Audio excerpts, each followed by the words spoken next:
It's been a while since I've reviewed a custom LEGO Guardians of the Galaxy minifigure. Most recently I did the comic MRM Drax as well as the Ronan the Accuser. But my back catalog of Jaka brick Guardians figures based off of Guardians of the Galaxy Volume 3 has been growing, getting a little bit behind there, and I'm very excited to take a look at the first minifigure that was announced, being their Starlord or Peter Quill in their premium minifigure format. You can see the case is the same as the Gamora that I've already reviewed. If you want to see that minifigure in a much more close-up video, definitely check out the one in the corner there. Let's go ahead and check out Starlord and its packaging. Continuing the trend of their single minifigures, they have this nice case.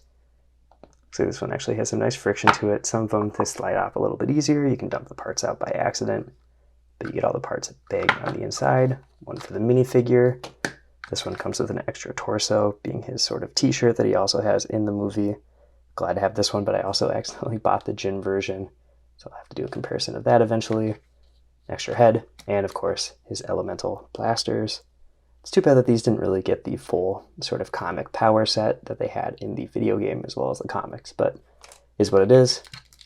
Like their other minifigures, you also get the cool collector card with that metallic silver, the render of the character basically, or the hand-drawn render I guess, since it isn't a digital render.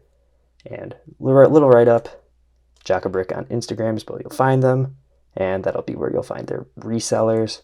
I bought most of these from minifigs, but he's not doing pre-ordered minifigures on his site anymore, which is unfortunate, but there's a couple other people you can buy from. All of these are basically custom LEGO parts, other than the molds, and very excited to check out this minifigure, so let's go ahead and get into the review. And this Peter minifigure makes me very excited when I first saw it. The colors on this look great with the different line work on it, kind of making the dark blue look a little bit darker. I feel like that is very fitting for the movie designs for these suits. Face print on here is when he is floating through space at the end of the movie, and people have been really memeing on this one since it does look a little bit goofy. So you have some of the frost printing on there, and he just looks a little bit puffed up, so kind of funny. I'm sure people are doing some goofy stuff with that. Of course, you get two face prints on the head, this one being a lot more normal, and I'll switch that around quick. And one of the cumbersome things about this minifigure that I kind of pointed out on the Gamora review by Jaka Brick as well is the collar pieces, whereas you switch around the heads, turn the heads, you just got to make sure the collar kind of stays where it's supposed to be. Since it is a loose part, you'll have to take it off, kind of rotate it around a bit too. You get custom black hands with glove top sort of fingerprints, I guess I should say, since they are fingerless gloves. These are custom molded hands too, since LEGO hands don't really take printing on them very well. So that's something to know about these figures if you don't know that. Side of the torso is going to have no printing, and the inside of the arms are going to have some sort of design kind of continuing around, where I think it is just the gloves maybe, or just other generic texture stuff. You can see there's all sorts of different parts and armor bits that are printed on there, which is a lot cooler than the version that LEGO did where it is just blue arms. So there are improvements for sure. I'm loving the hairpiece here. It has some nice texturing, and just the way that the light hits it, it ends up having some darker highlights to just bring out the texture a lot more, and very glad to have this. It would be kind of awesome if they put like a second one in there so I could toss this on another Peter Quill, since it really is just the perfect look for him. Same goes for this face print, where I think this will probably end up being my go-to face print from all the ones that they gave us. Just looks great as Chris Pratt in this movie. He has the nice cheekbones. The hair for the facial hair looks great too, where there are some thicker parts and then also just more stubbly looks, since he has some goofy sort of mutton chop looks in all of the movies, as well as the mustache, a little bit of goatee, and just a slight little brow print there. Show he is kind of furrowing his brows. Going around the legs too, you get the boot printing that wraps around all the way. So there is also some nice detailing on the inside of the legs that you won't even see. Jaka always goes above and beyond in that sort of regard. Good to see it continue here. And all the colors that are printed look like they are pretty consistent, since the torso and legs, and I believe even the arms, are all dark blue. So they're able to keep all of the colors very consistent since they're printing on the same plastic colors for everything. And I'm enjoying that. There's just a lot of consistency here. Like I said, there's a couple more heads, and we'll show those off too. Like this sad screaming look, which also looks good. You know, that's from pretty specific moments in the movie. And the facial hair design seems like it basically just continues over from the other faces. Consistent there. You get very nice expression with the eyes, and it just seemed like they are a little bit bigger in the pupils to make it seem like he's crying, so that's a nice effect. And the mouth placement around the facial hair looks good too. Nothing to complain about there. And we have the one more face print on the back of this head, which I feel like kind of gives it a stoic look. One thing I guess I am kind of disappointed about is you don't get like a nice smirk head for the character, since I feel like that's pretty typical of him in the other movies, maybe not as much in this one since it has a bit of a darker tone. But it would have been nice to have a very well-printed and well-designed head toss on some older minifigures. But it's not a bad look. I do think this is very accurate. Maybe my preferred look. I'm kind of torn since this one also looks pretty good, but I guess it's a little bit more angry. This is the most neutral expression.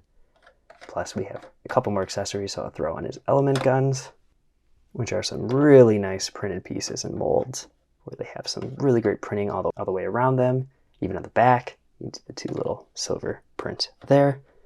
There's the gold accent on the inside of the gun, and silver. And even at the tips, you can see that there are little indents to kind of give it more depth and accurate shaping. So like I was saying, and I always say during these reviews, they go above and beyond to just give you the best products.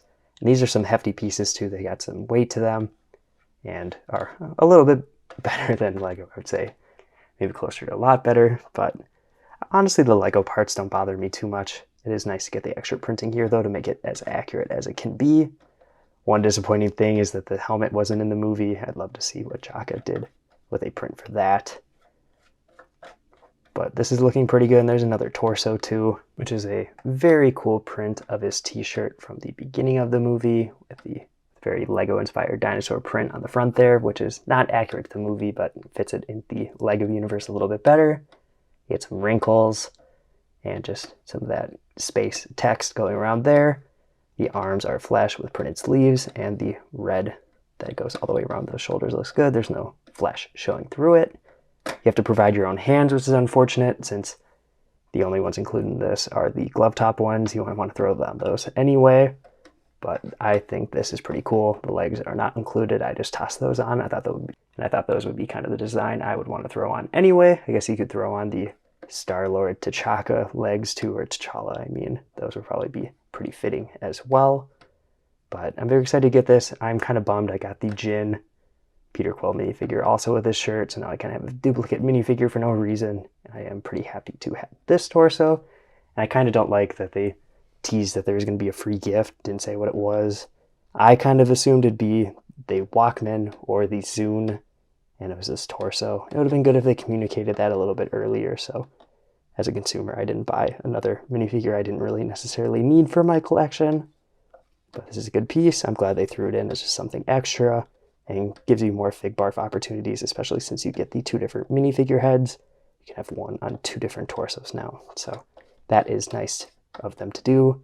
And that's all I have for Peter Quill here. Let's go to some comparisons and the final verdict. I was definitely pumped when this Star-Lord minifigure first went on to pre-order, and I would say overall the quality is what I would expect. Accessories have been great. I think these element guns are really nice, and I'm surprised at how hefty they are. They actually have some weight to them. And my favorite part is probably the hairpiece, which I think the worst part is you only get one, so you get this extra torso, you get the extra heads. You can't just make a second version of the character. So I settled for the official hairpiece off of the official minifigure. That's why that's missing, but look at the clear night and day difference between the official and the custom. You know, shape-wise, everything's going to be pretty similar since they have the same, you know, source material, obviously. But colors just look nicer. You get the arm printing, wraparound leg printing. So obviously, it's going to be a better minifigure when you're spending as much money as you are. But it is good to see value presented as well with the extra heads. You get the accessories and this very nice printed torso, which is a great extra gift. I think I mentioned it. I think getting the Zune would have been cool too, and that's what I thought the free gift would have been, but that is another very cool part to get. It just kind of completes his sort of look from the movie, since that is his other outfit basically that he wears.